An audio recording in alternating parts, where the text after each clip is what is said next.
15 to 17 BJP ಬರಬಹುದು. ಇವತ್ತು ಪರಿಸ್ಥಿತಿ ಬೇರೆ ತರ ಇದೆ. ಇಷ್ಟೇ ಸೀಟ್ ಬರುತ್ತೆ ಅಂತ ಕರಾರುವಕ್ಕಾಗಿ ಹೇಳಕ್ಕಾಗಲ್ಲ. ಹಾಗಾದ್ರೆ ಪ್ರಧಾನಿ ಅಂತ ಬಂದ್ರೆ ಮೋದಿ ಅವರೇ ಸದ್ಯಕ್ಕೆ ಯಾರು ಕಾಣಿಸ್ತಾ ಇಲ್ವಲ್ಲ. ಖಂಡಿತ ಮೋದಿ ಅಂತೂ ಪ್ರೈಮ್ ಮಿನಿಸ್ಟರ್ ಆಗೇ ಆಗ್ತಾರೆ. But whatever they are expecting, I don't think so much seats ಸಿಗಕ್ ಸಾಧ್ಯ ಇಲ್ಲ. But they will form the government, that is true. Congress ನಲ್ಲಿ ಖರ್ಗೆ ಅವರು ಕರ್ನಾಟಕದವ್ರೆ, ಇಲ್ಲಿ ಅಧಿಕಾರ ಕೊಡಬೇಕಾಗತ್ತೆ ಅಂತ ಅವ್ರನ್ನ ಕೇಂದ್ರ ಕೊಡಿಸಿದ್ದೀವ್ರಲ್ಲ ಕಾಂಗ್ರೆಸ್ನವರು. ಹತ್ತಿದ ಯಾರನ್ನು ನಾವು ಊಹೆ ಮಾಡಕ್ಕೆ ಆಗಲ್ಲ. ಈಗ ರಾಹುಲ್ ಗಾಂಧಿ ಬಗ್ಗೆ ಅಂತೂ ಭರವಸೆ ಇಲ್ಲ ಬಿಡಿ. ಅವ್ರು ಬೆಳಿಬೇಕಿನ್ನ ಬೇರೆ ತರ ಬೆಳಿಬೇಕು. ಎಲ್ಲ ಫ್ರೀಗಳು ಕೊಟ್ಟು ಇದ್ ಮಾಡಿ ಕೆಲವು ಜನರದ ಒಲವನ್ನ ಎಳ್ಕೊಂಡಿದ್ದಾರೆ ಅವ್ರ ಕಡೆಗೆ. ಬಿಟ್ಟಿ ಬಗ್ಗೆಗಳು ಬರೀ ರಾಜ್ಯಕ್ಕಷ್ಟೇ ಸೀಮಿತ, ದೇಶಕ್ಕೆಲ್ಲ ಕೊಡಕ್ಕಾಗಲ್ಲ, ಕಷ್ಟ. ಸರ್ ನಮಸ್ತೆ ಸರ್. ನಮಸ್ತೆ ಅಮ್ಮ. ಸರ್ ಹೆಸರು ಗೊತ್ತಾಗಿಲ್ಲ. ಸೀತಾರಾಮ್ ಅಂತ ಹೇಳಿ.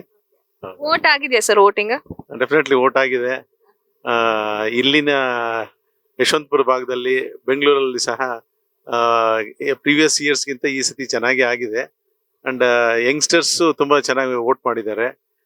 ಈಗ ಯಂಗ್ಸ್ಟರ್ಸ್ ಆಲ್ಮೋಸ್ಟ್ 5% ಮೇಲೆ ಅವ್ರು ಇರೋದ್ರಿಂದ ಈ ಸತಿ ವೋಟಿಂಗ್ ಚೆನ್ನಾಗಿದೆ. ಮತ್ತೆ ಈ ಸತಿ an educated and a well deserved candidate has come here. We are very happy about it. Doctor Manjunath ಅಂತ ಹೇಳಿ ಅವ್ರಿಗೆ ತುಂಬಾ ಒಲವಿದೆ. ಮತ್ತೆ ಅವ್ರು ಮಾಡತಕ್ಕಂತ ಕೆಲಸ ಆಗ್ಲಿ ಮತ್ತೆ ಎಲ್ಲಾ ರೀತಿನಲ್ಲೂ he is a perfect gentleman. ಅಂತವರು ಪಾರ್ಲಿಮೆಂಟ್ಗೆ ಎಲೆಕ್ಷನ್ಗೆ ಅವ್ರು ಅಲ್ಲಿ ಹೋಗಿ ನಿಂತ್ರೇನೆ ಸಾಕು. ಸೊ ದಟ್ ಆ ತರದ್ದು ಹತ್ತರಲ್ಲಿ ಇಬ್ರಿದ್ರು ಸಾಕು, ನಮ್ ದೇಶ ಎಲ್ಲಿಗೆ ಹೋಗುತ್ತೆ. So such people has to be elected. Question ಕೇಳಕ್ ಬಂದೆ ನಾನು. 28 ಕ್ಷೇತ್ರ ಇದೆ. 28 ಕ್ಷೇತ್ರದಲ್ಲಿ ನಮ್ಮ ಕರ್ನಾಟಕದಲ್ಲಿ ಎಷ್ಟು ಕ್ಷೇತ್ರವನ್ನ ಬಿಜೆಪಿ ಜೆಡಿಎಸ್ ಮೈತ್ರಿ ಗೆಲ್ಬಹುದು, ಎಷ್ಟು ಕ್ಷೇತ್ರವನ್ನ ಕಾಂಗ್ರೆಸ್ ಗೆಲ್ಬಹುದು ಅಂತ ಅನ್ಸುತ್ತೆ ನಿಮ್ಗೆ? ಸಾಧಾರಣ ಈಗ 28ರಲ್ಲಿ ಲಾಸ್ಟ್ ಟೈಮ್ ಬಿಜೆಪಿಗೆ ಅತಿ ಹೆಚ್ಚು ಬಂದಿದೆ.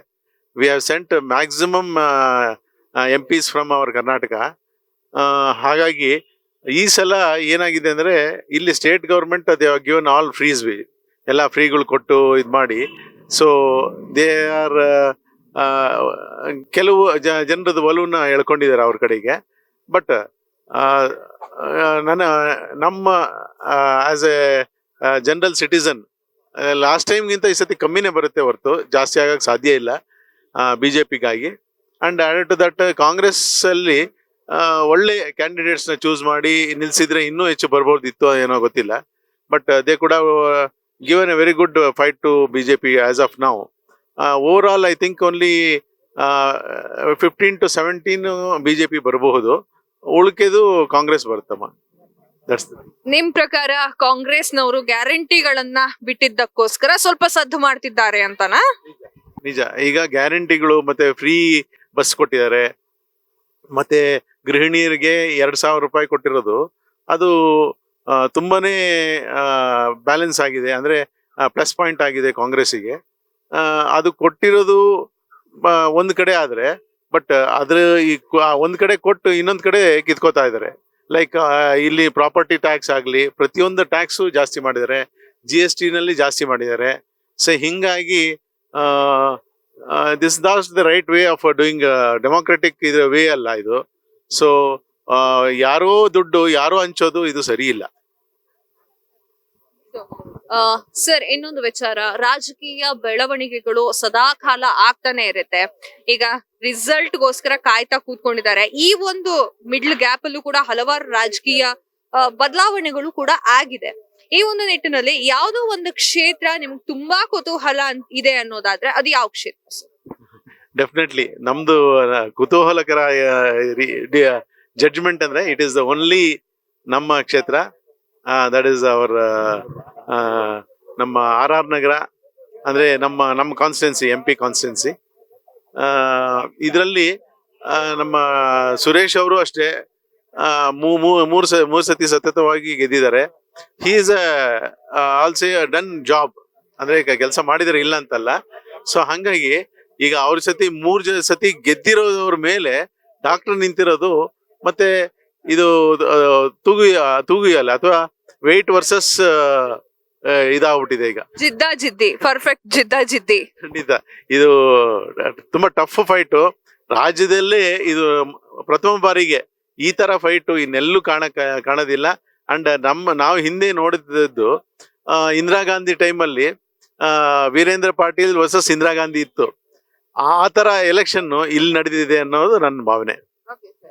ಈಗ್ಲೂ ಕೂಡ ಈ ಪ್ರಶ್ನೆಯನ್ನ ಕೇಳ್ಬಹುದು ನಾನು, ಯಾಕಂತಂದ್ರೆ ಕೆಲವೊಂದು ರಾಜ್ಯಗಳಲ್ಲಿ ಇನ್ನೂ ಕೂಡ ಚುನಾವಣೆ ಆಗಿಲ್ಲ. ಆ ಒಂದು ಕಾರಣಕ್ಕೋಸ್ಕರ ಯಾರು ಪ್ರಧಾನಿ ಆದ್ರೆ ಒಳ್ಳೇದು ಅಂತ ಅನ್ಸುತ್ತೆ ಸರ್ ನಿಮ್ಗೆ? ಈಗ ಮೆಜಾರಿಟಿ ಬರೋದು ಬಿಡೋದು ಯಾವುದು ಅಂತ ಹೇಳಲಿಕ್ಕೆ ಬರೋಲ್ಲ. ಈಗ ನಮ್ಮ ಪ್ರಕಾರ ಖಂಡಿತ ಮೋದಿ ಅಂತೂ ಪ್ರೈಮ್ ಮಿನಿಸ್ಟರ್ ಆಗೇ ಆಗ್ತಾರೆ. But whatever they are expecting, I don't think so much seats ಸಿಗಕ್ಕೆ ಸಾಧ್ಯ ಇಲ್ಲ. But they will form the government, that is true, for true.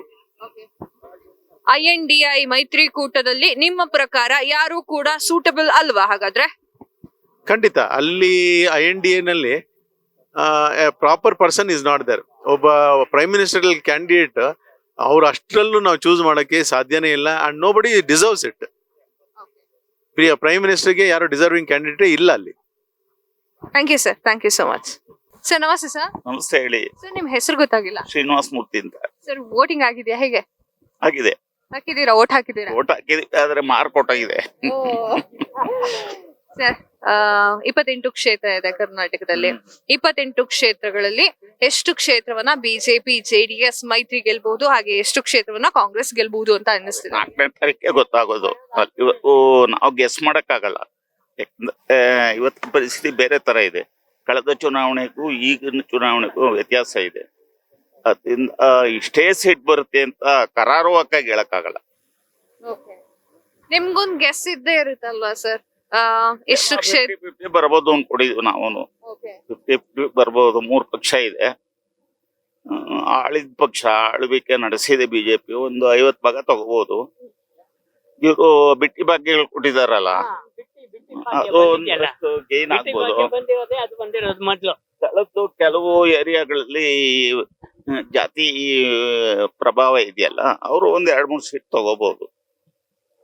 Sir ರಾಜಕೀಯ ಬದಲಾವಣೆಗಳು ಆಗ್ತಾನೆ ಇರುತ್ತೆ.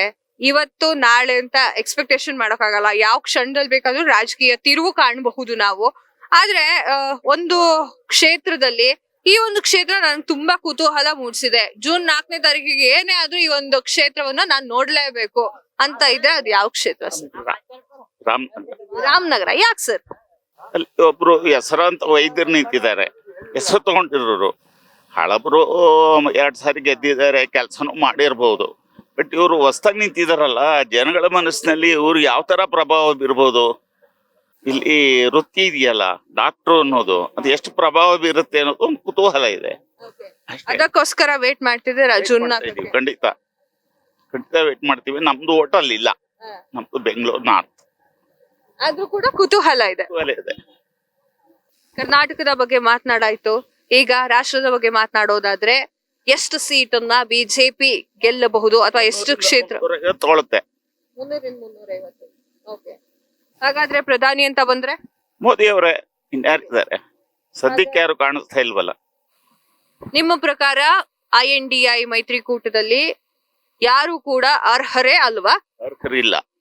ನಮಗ್ ಕಾಣಿಸ್ತಾ ಇಲ್ವಲ್ಲ. ರಾಹುಲ್ ಗಾಂಧಿ ಆಗ್ಬಹುದು ಅಂದ್ರೆ ಅವ್ರಿಗೆ ನಾನೇ ಮೇಲೆ ಅಲ್ವಾ? ರಾಹುಲ್ ಗಾಂಧಿ ಕ್ವಾಲಿಟಿ ಬೇಕಲ್ವಾ?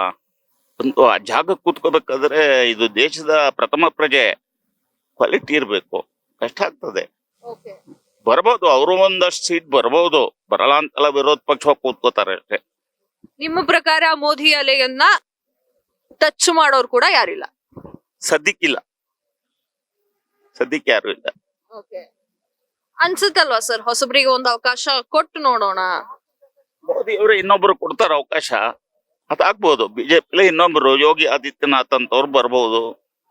ಅವರು ಪ್ರೈಮ್ ಮಿನಿಸ್ಟರ್ ಆಗ್ಬಹುದು. ಅವ್ರ ಆಡಳಿತ ನಾವು ನೋಡಬಹುದು. ಜನಕ್ಕೆ ಒಂದು ಭರವಸೆ ಇದೆ ಅವ್ರ ಮೇಲೆ, ಕಾಣಿಸ್ತಾ ಇದೆ. ಅದು ಭರವಸೆ ಕಾಣ್ತಾ ಇದೆ ಇವತ್ತು ನಮ್ಗೆ. ಅದರಿಂದ ಜನ ಒಪ್ಕೋತಾರೆ. ಮೋದಿ ಅವ್ರದ್ದು ಒಂದು ರೀತಿ ಆಡಳಿತ, ಯೋಗಿ ಆದಿತ್ಯನಾಥ್ ಅವ್ರದ್ದು ಬೇರೆ ರೀತಿ ಆಡಳಿತ. ಎರಡು ತದ್ವಿರುದ್ಧ ಆಡಳಿತಗಳು. ಶಿಕ್ಷೆ ಇಲ್ಲ ಅಂದ್ರೆ ಯಾವ್ದು ಕೆಲಸ ಆಗಲ್ಲ ಈ ದೇಶದಲ್ಲಿ. ಸಚಿವರ ಮಕ್ಕಳುಗಳು ಈಗ ಎಲೆಕ್ಷನ್ಗೆ ನಿಂತಿದ್ದಾರೆ. ಸುಮಾರು ಕಡೆ ಸಚಿವರ ಮಕ್ಕಳು ಸ್ಪರ್ಧೆಯನ್ನ ಮಾಡಿದ್ದಾರೆ, ಅವರ ಹೆಂಡತಿ ಸ್ಪರ್ಧೆಯನ್ನ ಮಾಡಿದ್ದಾರೆ. ಇವೆಲ್ಲ ಕ್ಯಾನ್ವಾಸ್ ಗಳಿಗೆ ಸಚಿವರು ಹೋಗಿದ್ದಾರೆ, ಮಾಜಿ ಸಚಿವರು ಅನ್ಬಹುದು, ಹಾಲಿ ಸಚಿವರು ಅನ್ನೋದು ಏನ್ ಬೇಕಾದ್ರೂ ಹೇಳ್ಬೋದು, ಹೋಗಿದ್ದಾರೆ. ಅದು ಎಷ್ಟು ಮಟ್ಟಿಗೆ ಪ್ರಭಾವ ಬೀರುತ್ತೆ ಅಂತ ಅನ್ಸುತ್ತೆ? ಪ್ರಭಾವ ಬೀರಲ್ಲ. ಅವ್ರು ಕೆಲಸ ಮಾಡಿದ್ರೆ ತಾನೇ ಮಕ್ಕಳಿಗೆ ಓಟ್ ಕೊಡೋದು. ನಮ್ಮ ತಂದೆ ಸಾಲ ಮಾಡಿದ್ರೆ ಮಗ ತೀರಿಸ್ಬೇಕು. ತಂದೆ ಒಳ್ಳೆ ಕೆಲಸ ಮಾಡಿದ್ರು ಕೂಡ ಮಕ್ಕಳಿಗೆ ಅದು ಗೇನ್ ಆಗುತ್ತೆ. ತಂದೆ ತಾಯಿ ನೋಡೇ ತಾನೇ ಓಟ್ ಕೊಡೋ ಜನ. ಮಕ್ಕಳು ಹೋದ್ಮೇಲೆ ಅಪ್ಪ ಅಮ್ಮನ್ ನೋಡ್ತಾರಲ್ಲ, ಅದಾಗೇನೆ. ಕೊನೆಯದಾಗಿ ಈ ಒಂದು 2024 ಚುನಾವಣೆಯಲ್ಲಿ ಯಾರು ಪ್ರಮುಖವಾಗಿ ಮುಂದೆ ಬರ್ತಾರೆ ಅಥವಾ ಹೆಸರನ್ನ ಯಾರು ತಗೊಳ್ತಾರೆ? ಮೋದಿ ಮೋದಿ ಮೋದಿ ಅಂತ ತುಂಬಾ ಜನ ಹೇಳ್ತಿದ್ದಾರೆ. ಹಾಗೆ ಅದರ ವಿರುದ್ಧವಾಗಿ ರಾಹುಲ್ ಗಾಂಧಿ ಅವರ ಬಗ್ಗೆ ಆಗಿರಬಹುದು ಅಥವಾ ಮಲ್ಲಿಕಾರ್ಜುನ್ ಖರ್ಗೆ ಅವರಾಗಿರಬಹುದು ತುಂಬಾ ಸದ್ದನ್ನ ಮಾಡ್ತಾ ಇದ್ದಾರೆ. ಮೇಲ್ನೋಟಕ್ಕೆ ಯಾರು ಬರ್ತಾರೆ ಅಂತ ಕೇಳಿದ್ರೆ ಎಲ್ಲರೂ ಮೋದಿ ಅಂತಾನೆ ಹೇಳ್ತಿದ್ದಾರೆ, ಹಲವಾರು ಜನ ರಾಹುಲ್ ಗಾಂಧಿ ಅವರು ಅಂತ ಅನ್ಸ್ತಾ ಇದ್ದಾರೆ. ಈ ನಿಮ್ಮ ಒಂದು ಅಕ್ಕಪಕ್ಕದ ಜನರು ಏನ್ ಹೇಳ್ತಿದ್ದಾರೆ? ಕಾಂಗ್ರೆಸ್ ನಲ್ಲಿ ಖರ್ಗೆ ಅವರು ಕರ್ನಾಟಕದವ್ರೆ, ಇಲ್ಲಿ ಈ ರಾಜ್ಯದವ್ರೆ. ಅವರು ಇಲ್ಲಿ ಅಧಿಕಾರ ಕೊಡ್ಬೇಕಾಗತ್ತೆ ಅಂತ ಅವ್ರನ್ನ ಕೇಂದ್ರ ಕೊಡ್ಸಿದ್ವಿ ಇವರೆಲ್ಲ ಕಾಂಗ್ರೆಸ್ನವರು. ಅದ್ರಿಂದ ಯಾರನ್ನು ನಾವು ಊಹೆ ಮಾಡಕ್ಕೆ ಆಗಲ್ಲ. ಈಗ ರಾಹುಲ್ ಗಾಂಧಿ ಬಗ್ಗೆ ಅಂತೂ ಭರವಸೆ ಇಲ್ಲ ಬಿಡಿ, ಅದು ಭರವಸೆ ಇಲ್ಲ, ಸದ್ಯಕ್ಕೆ ಭರವಸೆ ಇಲ್ಲ. ಅವ್ರು ಬೆಳಿಬೇಕಿನ್ನ ಬೇರೆ ತರ ಬೆಳಿಬೇಕು. ಈಗ ಒಂದು ರೀಸೆಂಟ್ ಆಗಿ ವಿಧಾನಸಭಾ ಚುನಾವಣೆ ಆಯ್ತು. ವಿಧಾನಸಭಾ ಚುನಾವಣೆಯಲ್ಲಿ ಕಾಂಗ್ರೆಸ್ ಅಷ್ಟೊಂದು ಬಹುಮತವನ್ನ ತೆಗೆದುಕೊಂಡು ಪಟ್ಟಕ್ಕೆ ಬರುತ್ತೆ ಅಂತ ಕನಸು ಮನಸ್ಸಿನಲ್ಲೂ ತುಂಬಾ ಜನ ಅನ್ಕೊಂಡಿರ್ಲಿಲ್ಲ. ಓಕೆನಾ, ಅದು ಬಂದಿದೆ. ಈಗ ವಿಧಾನಸಭಾ ಎಲೆಕ್ಷನ್ ಬರ್ತಾ ಇದೆ, ಬಂದಿದೆ, ವೋಟ್ಗಳನ್ನ ಹಾಕಿದೀರಾ. ಸೊ ಈಗ್ಲೂ ಕೂಡ ಎಕ್ಸ್ಪೆಕ್ಟೇಷನ್ಸ್ ಅಷ್ಟಿಲ್ದೆ ಹೋದ್ರು ಕಾಂಗ್ರೆಸ್ ಬರ್ಬಹುದಲ್ವಾ ಸರ್? ಇಲ್ಲ, ಬಿಟ್ಟಿ ಬಗ್ಗೆಗಳು ಬರೀ ರಾಜ್ಯಕ್ಕೆ ಸೀಮಿತವಾದದ್ದು. ಅದು ರಾಜ್ಯದ ಲೆವೆಲ್ ಅಲ್ಲಿ ಅಷ್ಟೇ. ಸಾಧ್ಯ ಪ್ರಣಾಳಿಕೆಗಳನ್ನ ಇಟ್ಕೊಂಡು ನಾವು ಮುಂದೆ ಹೋಗ್ತೀವಿ ಅನ್ನೋದು ಸುಳ್ಳು. ಆ ಒಂದು ಕಾರಣಕ್ಕೋಸ್ಕರ ಹೌದು, ಬಿಟ್ಟಿ ಬಗ್ಗೆಗಳು ಬರೀ ರಾಜ್ಯಕ್ಕೆ ಅಷ್ಟೇ ಸೀಮಿತ, ದೇಶಕ್ಕೆಲ್ಲ ಕೊಡಕ್ಕಾಗಲ್ಲ, ಕಷ್ಟ. ಇಲ್ಲ. Okay sir, thank you sir, thank you.